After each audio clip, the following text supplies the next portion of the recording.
வாவா நட்சத்திரமே அந்த பூவானோ உனக்கு தானே മിന്ന മിന്നിക്കും കാലം വന്നാൽ നീലാകാശത്തെ മായ നക്ഷത്ര കാവിൽ മിന്നാമേട എമ്മച്ചനെ തപ്പടിക്കട തകിലടിക്കട നീ അടിറാസാത്തേ ആസപ്പെട്ടൊരു യോഗം എത്തിയടേ നാടൻ പാട്ട് നപ്പാങ്കൂത്ത് കൊണ്ടാട്ടമാണിന്നട എമ്മച്ചനെ തപ്പടിക്കട തകിലടിക്കട നീ അടിറാസാത്തേ ആസപ്പെട്ടൊരു യോഗം എത്തിയടേ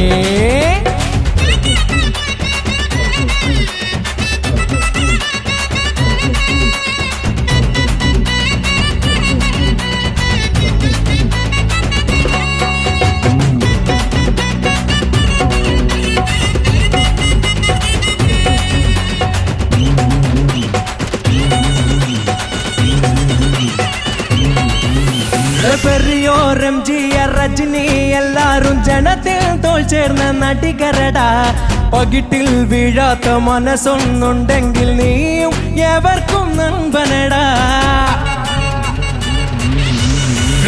ഋതിക് റോഷൻ ഇന്ന് ടീനേജ് ഫാഷൻ ഋതിക് റോഷൻ തിളപ്പുള്ള ടീനേജ് ഫാഷൻ നിൻ ചിത്രം വന്നാൽ ട്രാഫിക് ബ്ലോക്ക് സ്ക്രീനിൽ കണ്ടാൽ പല പൂവ് നാട്ടിൽ നിടയുത്തിന്റെ കൂത്ത് എമ്മച്ചാനെ തപ്പടിക്കട്ട തകിലടിക്കട നീ അടിറാസാത്തേ ആസപ്പെട്ടൊരു യോഗം എത്തിയടേ മിന്ന മിന്നിക്കും കാലം വന്നാൽ നീലാകാശത്തെ മായ നക്ഷത്ര കാവിൽ മിന്നാമേട എമ്മച്ചാനെ തപ്പടിക്കട തകിലടിക്കട നീ അടിറാസാത്തേ ആസപ്പെട്ടൊരു യോഗം എത്തിയടേ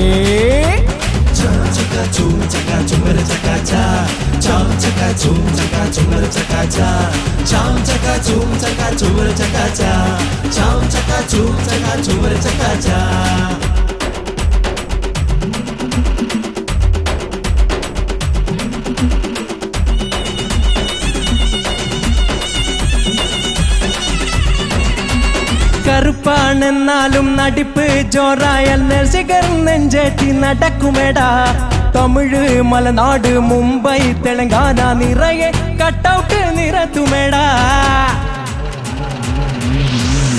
നീ കണ്ട കബാലി നിൻ കയ്യിൽ തുപ്പാക്കി നീ കണ്ട കബാലി കരുത്തുള്ള കയ്യിൽ തുപ്പാക്കി കോട്ട് സൂട്ട് പുത്തൻ പുട്ട് വീട് പിന്നെ ഫോറിൻ കാറ് വേണം പിന്നെ പോലീസ് എസ്കോർട്ട് എമ്മച്ചാനെ തപ്പടിക്കട തകിലടിക്കട നീ അടിറാസാത്തേ ആസപ്പെട്ടൊരു യോഗം എത്തിയടേ മിന്ന മിന്നിക്കും കാലം വന്നാൽ നീലാകാശത്തെ മായ നക്ഷത്ര കാവിൽ മിന്നാമേട എമ്മച്ചാനെ തങ്ക തക്കിട തക്കിട തക്കിട തീം റസാത്തേ തങ്ക നക്കിന്ന തീം എമ്മച്ചാനെ തക്കിട തക്കിട തക്കിട തക്കിട തീം റസാത്തേ തത്തക തത്തക തത്തക തത്തക തിരുകിടതോം ഹേ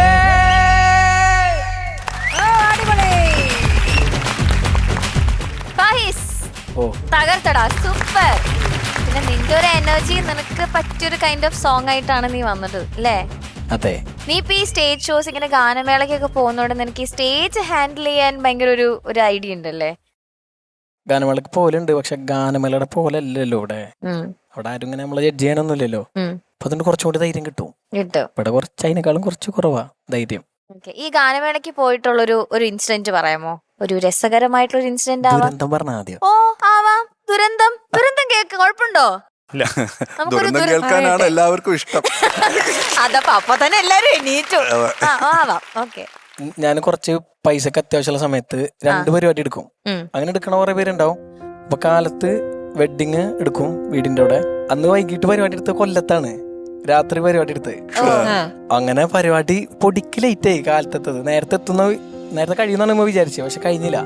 അങ്ങനെ അവിടുന്ന് കാറിന് പോയിട്ട് രാത്രി 9:30 എത്തേണ്ടടുത്ത് 10:30 കയറി ചെന്ന്. അപ്പൊ അവര് കമ്മിറ്റിക്കാര് ഞങ്ങൾ വിളിച്ചു ചോദിക്കുന്നുണ്ട് ലേറ്റ് ആയോ ചേട്ടാ, അങ്ങനെ ടൈമിന് എത്തൂട്ടാന്ന് പറയണ്ട. അപ്പൊ അവര് പറഞ്ഞു ലേറ്റ് ഒന്നും ആയില്ല, നിങ്ങൾ പോരെ, കുഴപ്പമൊന്നും ഇല്ലാറിട്ട് ഇങ്ങനെ വിളിച്ചു വരുത്തി. അവിടെ എത്തിയപ്പോ ആരുമില്ല ഈ സ്ഥലത്ത്. ചെറിയൊരു മഴ ഉണ്ടായിരുന്നു. പരിപാടി കറക്റ്റ് 9 മണിക്ക് എത്തണം. അവിടെ കുറച്ച് സമയത്തെ ഗാനമേള ഉണ്ടായിരുന്നുള്ളൂ. അങ്ങനെ പ്രശ്നമായി. കാറ് പിടിച്ചിട്ട് ഡ്രൈവർ ആദ്യം തന്നെ പിടിച്ച് പുറത്തിറക്കിയിട്ട് ഒറ്റടി. ഇല്ല, ഞാനൊന്ന് കുറച്ച് പ്രായം കുറവായിരുന്നു, അതുകൊണ്ട് എന്നെ തല്ലിയില്ല.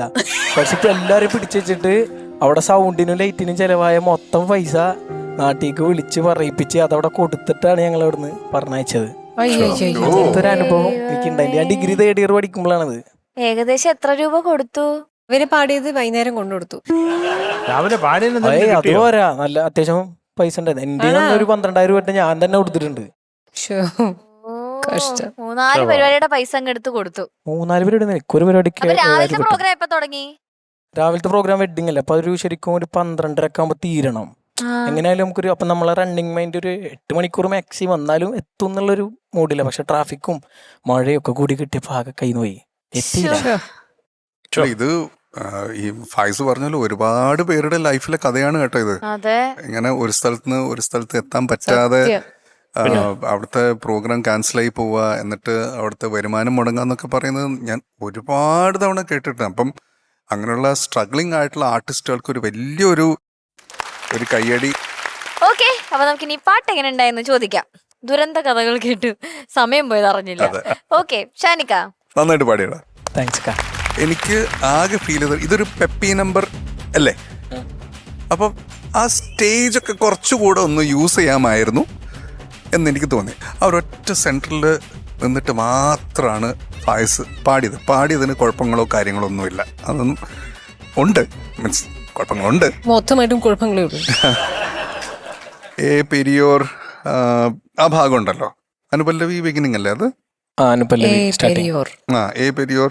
അതുപോലെ അതിൻ്റെ 2ാമത്തെ ലൈൻ 3ാമത്തെ ലൈനിലൊക്കെ കുറച്ച് ഇപ്പം നമ്മൾ വിചാരിക്കും ഓക്കെ ഇങ്ങനെയുള്ളൊരു ഇതിനു വേണ്ടിയിട്ടാണ് അധികം അനങ്ങാത്തത്, അതൊന്ന് കറക്റ്റ് ചെയ്യാൻ വേണ്ടിയിട്ട് ഇനി ബ്രെത്ത് പോകണ്ട എന്നൊക്കെ വിചാരിച്ചിട്ടായിരിക്കും കൂടുതൽ ബ്ലിസ്ക് ചെയ്യാത്തത് എന്ന് നമ്മൾ വിചാരിക്കും. പക്ഷെ അവിടെ ചെറിയ അല്ലറ ചില്ലറ പ്രശ്നങ്ങളൊക്കെ പോയിട്ടുണ്ട്.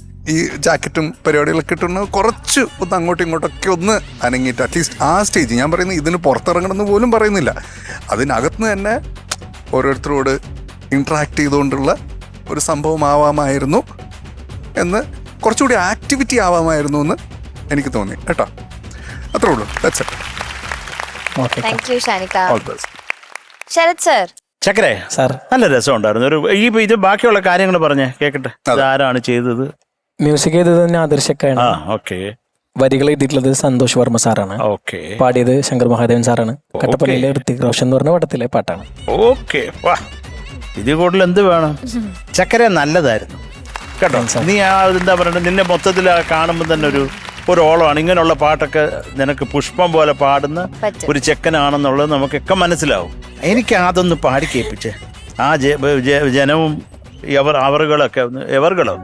പെരിയോരം ജിയ രജനി എല്ലാരും ജനത്തിൻ തോൾ ചേർന്ന നടികരടാ.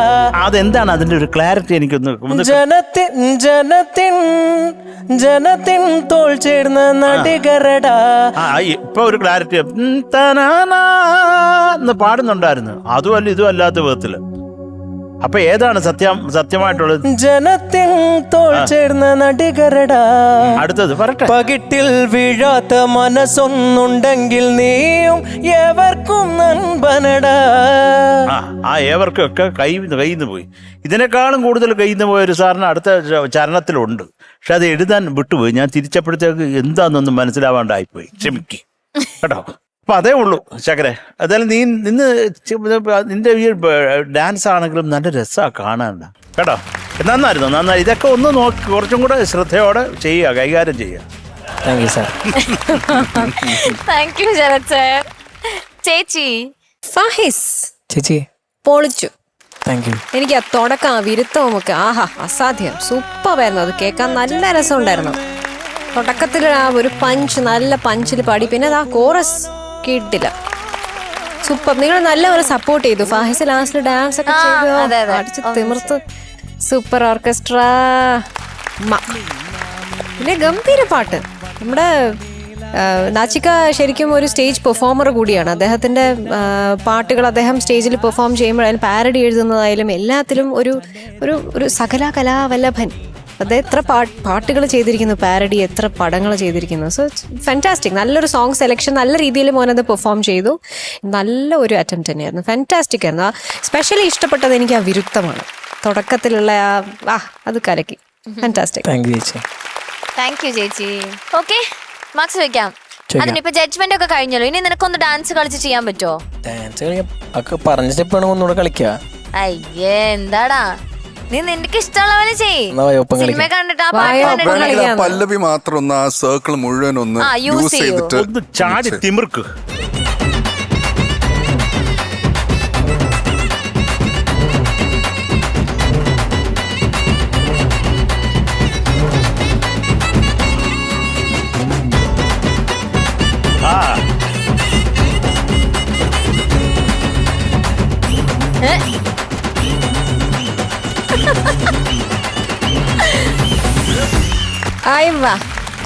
Super super super. ഓക്കെ, ഇനി മാർക്സ് ചോദിക്കാം. ചോദിക്കാം. ശരത് സർ. മീ യാ 8.6. Thank you sir. Thank you sir. Shanika 8.5. Thank you. Thank you Shanika. ചേച്ചി நான் ஓட்டோக்காரன் நாளும் தெரிஞ்ச ரூட்டுக்காரன். Okay, so total 17.1.